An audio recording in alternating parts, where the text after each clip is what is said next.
Hi, this is Samantha Newark. You probably know me as the original voice of Jem and Jeremy from Jem and the Holograms, the cartoon series, and you are watching NRW. It's truly outrageous. Jem is excitement, ooh, Jem is adventure, ooh, glamour and glitter, fashion and fame. Jem is... Ready to rock and roll? Good, good, good. Keep the energy level up. You are rolling. Yes! Yes! Woo! Fairfax Comic-Con! Yes! I can't tell you how excited I am for this one. If y'all been coming to the Fairfax Comic-Con all day today, all the panels, beautiful conversation with Monica Rayal and Jason Marsden, but this lady over here is a personal friend of mine. I love her so much. As you can see, I'm gonna stand up real quick. I'm a big Jem and the Holograms fan. Yeah. There's some low-key Rio going on right now. I just don't have my blue wig on right now, but I love this lady right here. She's amazing. The amazingly talented Samantha Newark. Give it up for Samantha. Yeah. I love you. Yeah, just memories as a kid. Yes, I was into G.I. Joe and Transformers, but whatever. Guys can love Jem too. It doesn't matter. You feel me? I love it. I sang along to all the songs, everything. Samantha. Hasbro was smart. Can you guys hear it? Because I don't know if we're getting a little So, hard. yeah. Okay. So, feels like there's a dog or something. Alright. It's just taped. Okay. Well, anyway, yes, Hasbro wanted the boys, obviously, and didn't want the boys coming at him and saying, I don't want to watch Jem, we're going to steal remote control, because it was the days when we pretty much had like one TV. The kids have no idea. The struggle was real. But yeah, so they put all kinds of things in, like the Indy 500 episodes, and, there were all kinds of car chases, craziness. Yes. So before we get all into it yet, I want to help out some of the uninitiated. This is what I do with all my panels now. For those that may not be familiar with the amazing people that I sit and talk to, I'm going to read a little bit from her IMDb page real quick, if I can pull it up. There we go. All right. For the uninitiated, I hope they got you right, because sometimes they miss on my IMDb page. Like, who's it? So don't trust everything you see on the internet. I think we all know, don't trust what you see on the internet. So I'm going to read a little bit for the uninitiated, all right?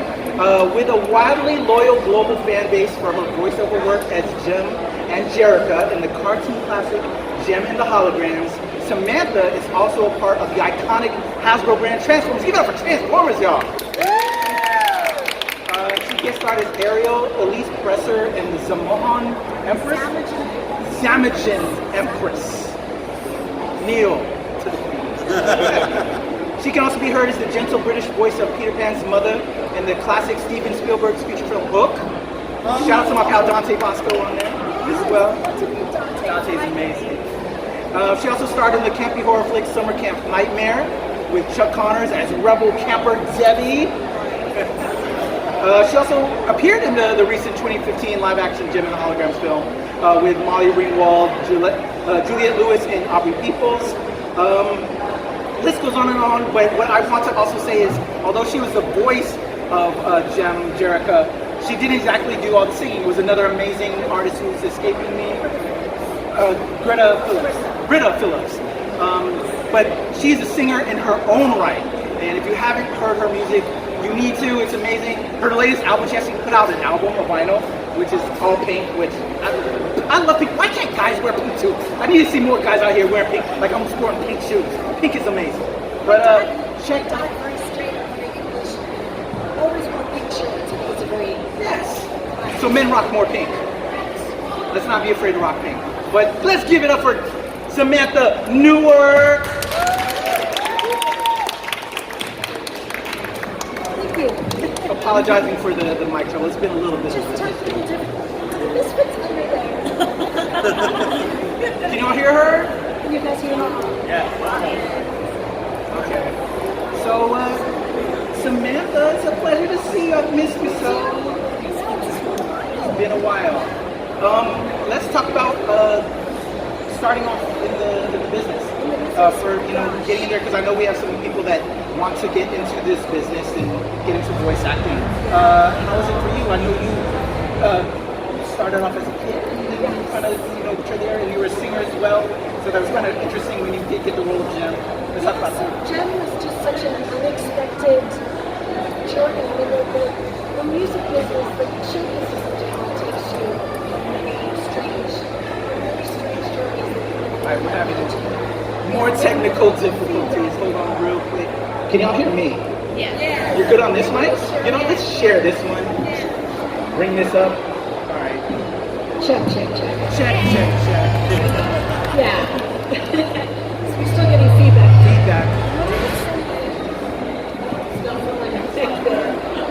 But anyway, I started singing professionally when I was 7, having seen a little girl named Rena Zaffaroni. She was very famous in England, and she was amazing. And she was winning like this TV talent contest, like week after week after week, at like 10 years old. It was just slaying it. And my parents took me to see her perform live, and I had like a crazy epiphany. I've always been the kid that knew what I wanted to do with my life since I was 7 years old. I just saw it and just knew that's what I wanted to do. And strangely enough, I could actually sing. And long story short, my dad became a manager, and we moved to America when I was 10. In fact, we came in through Dulles Airport, and the first place we lived was Ruston. And that was my first experience of like massive snowstorms where you'd wake up and you couldn't see the mailbox, and my sister and I would look at each other and be like, no school! And I still had a British accent back then, and I played the lead in Annie in Washington, D.C. when I was 10, and almost went to London to play Annie. They flew me out, so the lyricist for the original Annie, Mark Sharman, was always scouting for new Annies, because Annies have like a 6-month shelf life, because you just grow too tall really quickly.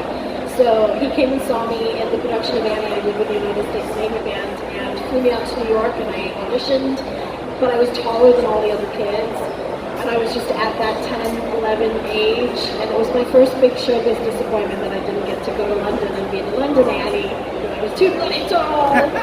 But it was funny because I got signed to a pretty big agency, and they kind of threw me on the state fair circuit, so I was opening for like Pat and Debbie Boone. When You Light Up My Life was really famous, so I was opening for Pat and Debbie Boone and Eddie Rabbitt and Mac Davis and Dottie West, and played the same stage as the Osmonds, and yeah, it was crazy. So I had like this whole sort of life as a child protege singer with a big agent. And when I moved to California as a kid, they just kind of threw me in the deep end, and I was auditioning for all kinds of crazy things. And later on down the road, I auditioned for the Voice of God. Synergy? Is that you? So yeah, I was in LA, and my agent at the time left a big agency and started a boutique agency and opened a voiceover department. Kind of threw me out there, and I started auditioning for voiceovers. And then one day I got a call, Samantha, it's a cartoon series, and everybody in Los Angeles and their mother are going to be auditioning for it. And she's a singer, she's a rock star, but she has an alter ego, and nobody knows that she's the same person. And I initially thought I would get to sing because she was a rock star, and then we found out later that it was all already cast in New York. It's a huge machine in New York, but it's the music side of it, and then that they were auditioning the voice actors to match us to the singing counterparts. And I think I left to go to Colorado with my parents, and it was before cell phones. And they were desperately trying to reach me because I booked it. And they were like, you need to come back and start working on it. So I did. And now I'm sitting here with you lovely people. So I have a question in regards to acting. So you had to now transition from being an actor, stage actor, to now being a voice actor. And we've been talking with voice actors all day. How was that transition? Because I have the luxury as a stage actor to express myself and use my whole body. You have to use your voice as a vocal instrument to emote everything. How was that transition for you? your instrument, you know? Perfect. A lot of tea, I'm assuming. Yeah, so it is different with theater acting in the sense of it's much more intimate, which I love, but also you do get to like use your whole body, and you're not being filmed, so you're not, because it's so stressful to do on camera. I think when you're having to worry about hitting your mark and being in the light and what you look like and how much you weigh and all of that stuff that goes on, like on camera stuff, it's crazy. But with voice acting, you just get to play and also like be in a room and flail your arms around with stupid faces and just, you know, emote and do whatever it takes to kind of get the performance across and not worry about what you look like. And I love that. It's like so much freedom. All right. What favorite roles of hers do you all enjoy? Let me hear some of them out there. Gem. So we got a big Gem audience right now, right? Do we have some Transformer fans? Yeah? All right. Any of her other roles that you're fans? Anybody want to shout any of them? I think we're a heavy Gem fan. And a lot of the fans, a lot of people, I'm not credited on IMDb for Hook, but I remember it's one of the only residuals that I still get, and I was like, I want to send it to IMDb, and I'm like, that's me. I don't know that's the thing. They do that with voice actors sometimes. They don't credit you for different things, but I got to go to the premiere, which was amazing, and yeah, it was the one. It was great payback because when I first came to the States, I had a British accent, and my sister and I were horribly bullied in school for being British, and my parents had to actually take us out of the first school we were in.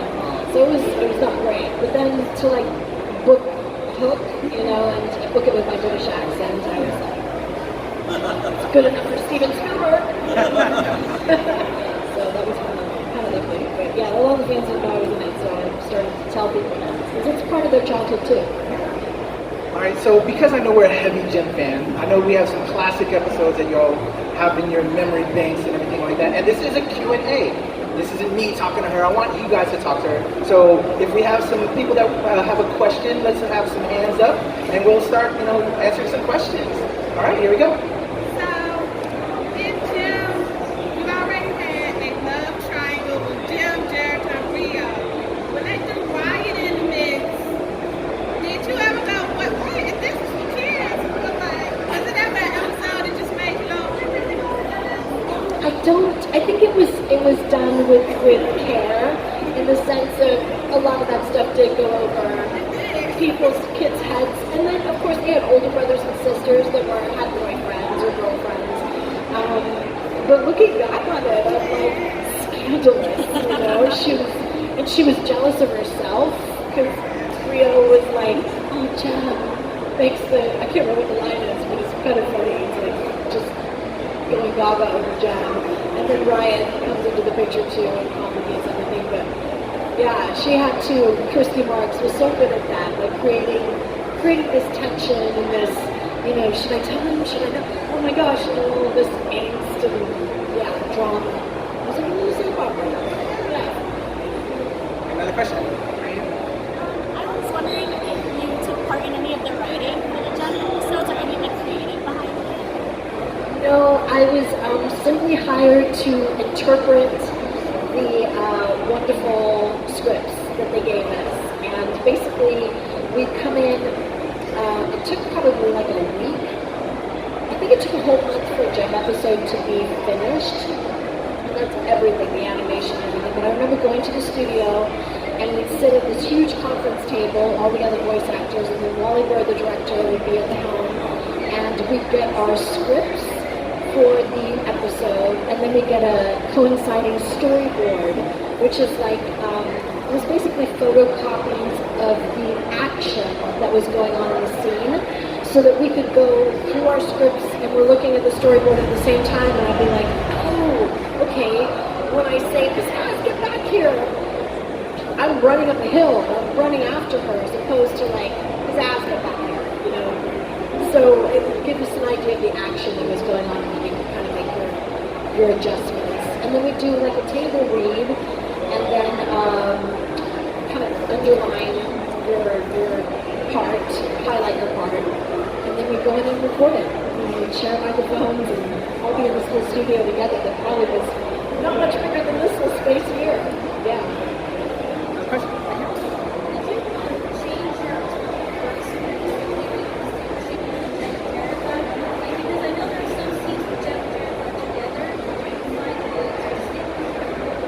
A little bit, because obviously it's the same person, and Wally always wanted us to be very real.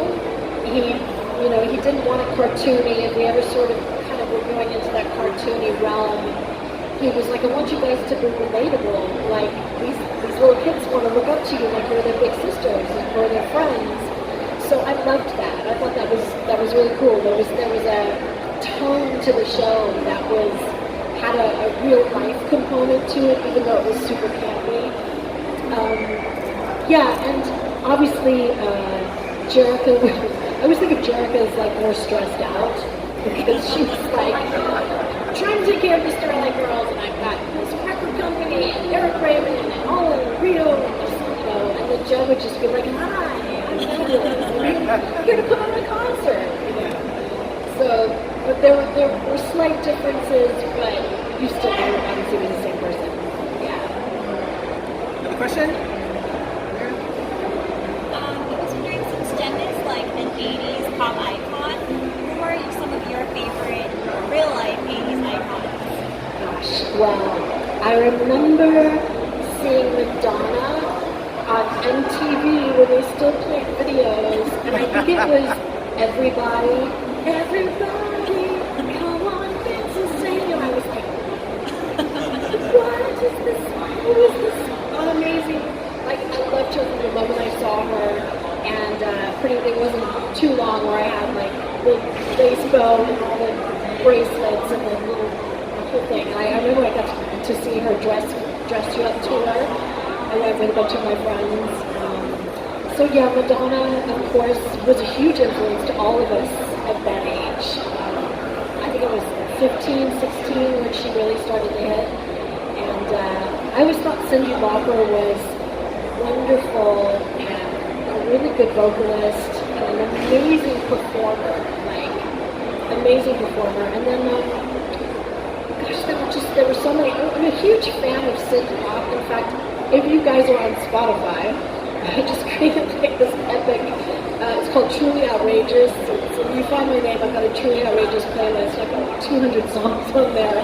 Like Flock of Seagulls, Frankie Goes to Hollywood, like everything 80s I could possibly think of, just stuff that I love.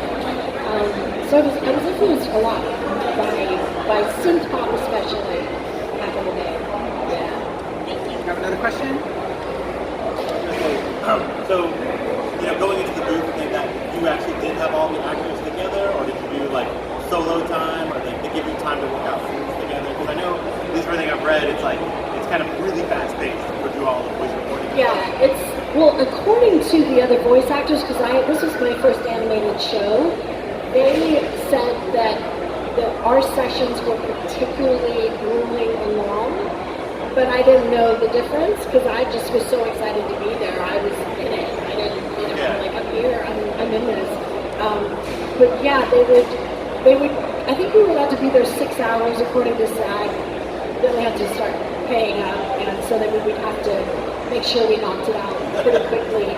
But yeah, we recorded Ensemble, which was fantastic because I literally have Patricia or Eric Raymond like standing there screaming at me and like, hurling it back, and it's just creating this electricity in the room, which I think you can hear.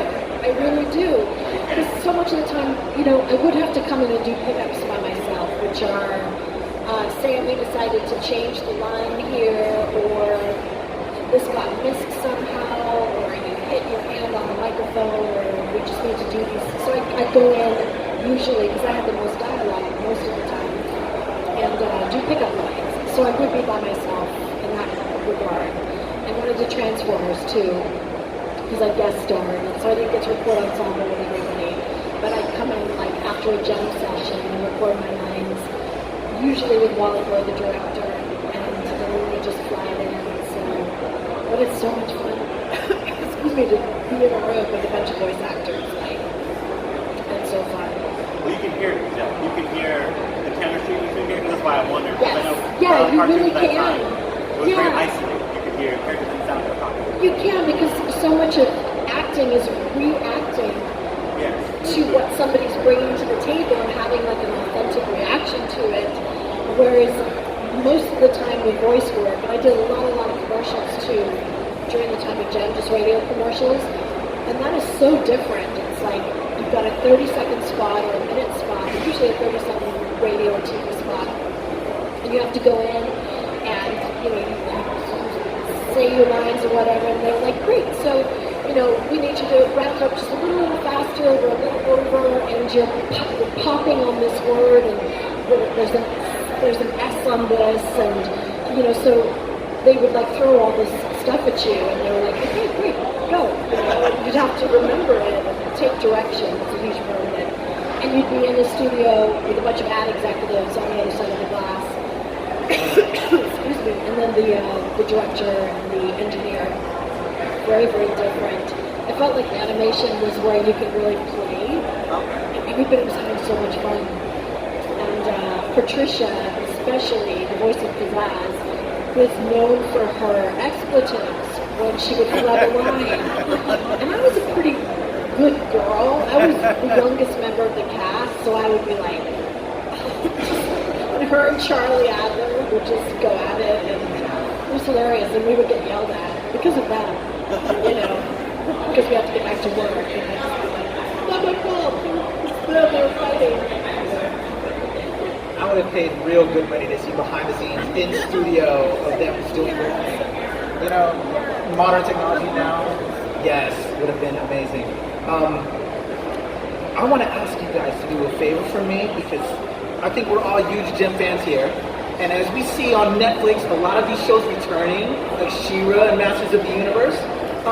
Samantha Newark still has it, don't you all think? Yeah. Give it up. Can you guys start a hashtag, bring Gem back? Because why not Netflix bring us some Gem again? You know what I'm saying? Let's get the hashtag going, y'all. So just do me a favor, when we leave here, hashtag bring Gem back. Netflix, what up? Come on, we got Masters of the Universe, we got She-Ra. Yes. Ooh. Next generation. Next generation. You heard it here first. Hashtag the next generation. We need to bring Gem back. Seriously, because are y'all checking out the comic book, the IDW, Gem and Holograms? For those that weren't super familiar, is it pretty good? Y'all digging it? Did y'all get the new Funko Pop? She actually has them at her table as well. Gem, yo. I'm loving it. Do we have some more questions for Gem? I see. Are you stretching? Stretching? No, you're not sure.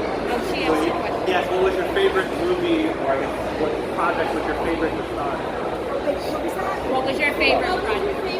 Favorite project? Well, Gem, of course. And that's true. I had so much fun doing the show. I had to pinch myself that I got to go and play with these amazing people and play such a wonderful role that she's so cool. The cast used to make fun of me. They'd be like, oh, here comes Pollyanna. And then at the time I was like, well, maybe Pizzazz is cooler. Maybe the Misfits are cooler than me. But I always say this, like, Gem, this Pollyanna archetype, this good girl archetype, is very powerful, because no matter what the Misfits would pull, and they pulled a lot of stuff, like they should be in jail, they never won.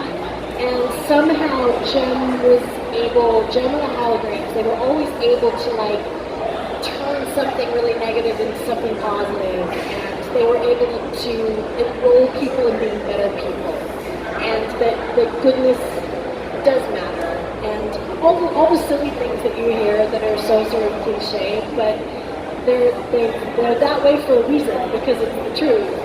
And I just love how Gem embodied that in so many ways, and I think that's why it's resonating with the next generation. Yes. Because it's like the little kids, they don't care that they don't have cell phones, and they're around. Why don't they text somebody? It's like, because we didn't have that back then.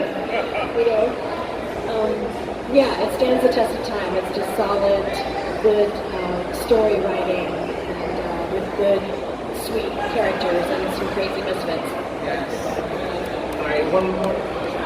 Do you think that Jem as a character helped inspire some other shows about secret double life celebrities like Disney Channel's Hannah Montana? Do you think that I would say so. I thought of that. It's funny actually when the Jem movie was coming out, and we won't get into the Jem movie because it's so heated, but I remember that somebody on Instagram or Twitter was like, oh my god, this premise has been so done. Hannah Montana did this like 10 years ago or whatever, and all the Jem fans were like, just this poor kid that had no idea about Jem. Suddenly the Jem fans were like, listen, little boy, let's tell you about where Hannah Montana came from. So yeah, I always wondered if it was maybe the writers, the kids that grew up with Jem became the writers for Disney, and they just wanted to find a way to bring Jem back in some way. Because yeah, what's the theme song for Hannah Montana? Yeah, she's very poppy. She is. She does yeah. She just didn't do the big hair, but it's pretty much the same thing. Did we have one more question? All right. Oh, that's two. We'll do these last two questions and then we'll wrap it up. Do you still keep in touch with any of your castmates from Jem? So I've been so fortunate with these kind of shows. And also, I've lived in Nashville, and the original voice of Pizzazz, Patricia, is my friend, my dear friend, and it's so bizarre that we ended up in Nashville all these years later. This is a really weird 6 degrees of separation story with her. So, in the movie, Kesha plays Pizzazz. In Nashville, Patricia, who played the original Pizzazz, her husband is a Nashville songwriter. He used to write with Kesha's mom. And Kesha used to babysit the original Pizzazz's son, Forrest. So they, isn't that weird? Like 6 degrees of separation. It's so strange. But yeah, so I'm still in touch with Patricia, and also Louise Dorsey, who played Jetta, English Jetta, saxophone player. She's also in Nashville.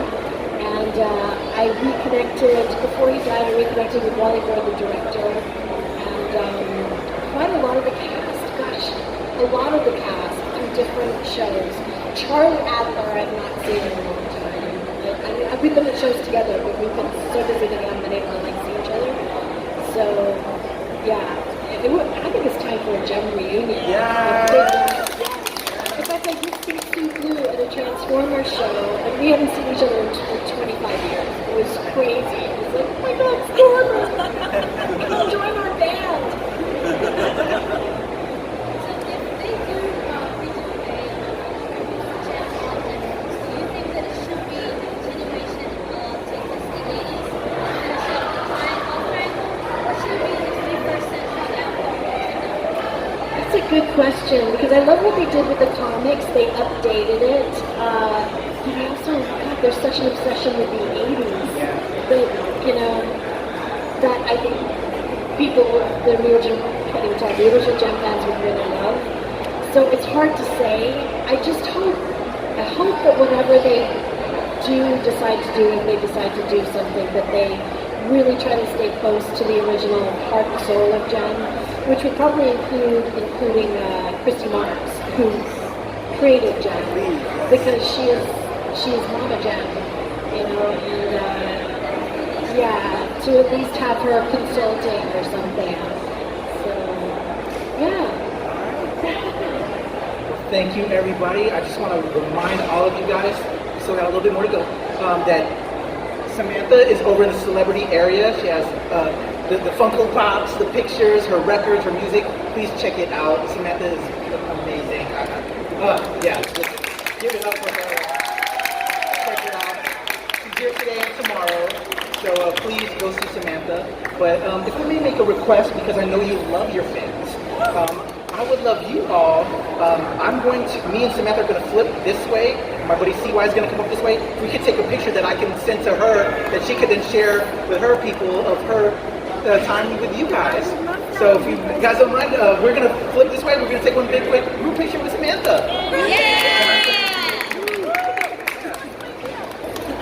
1, 2, 3. Truly outrageous!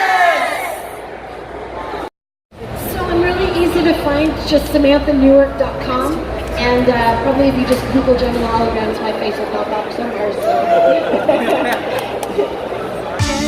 Gem is excitement, ooh, gem is adventure, ooh, glamour and glitter, fashion and fame. Gem is truly outrageous, truly, truly, truly outrageous. Whoa, gem, the music's contagious, outrageous. Gem is my name, no one else is the same. Gem is my name. We're the misfits, our songs are bitter. We are the misfits, and we're gonna get her. Gem, the music's contagious, outrageous. Gem is my name, no one else is the same. Gem is my name.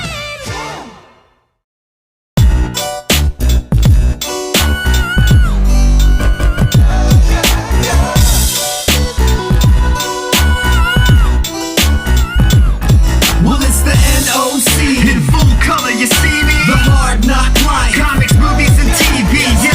Pop culture with a different perspective. Watch it on your screen, hit play, so check this. 1, 2, 3. Who are you gonna call?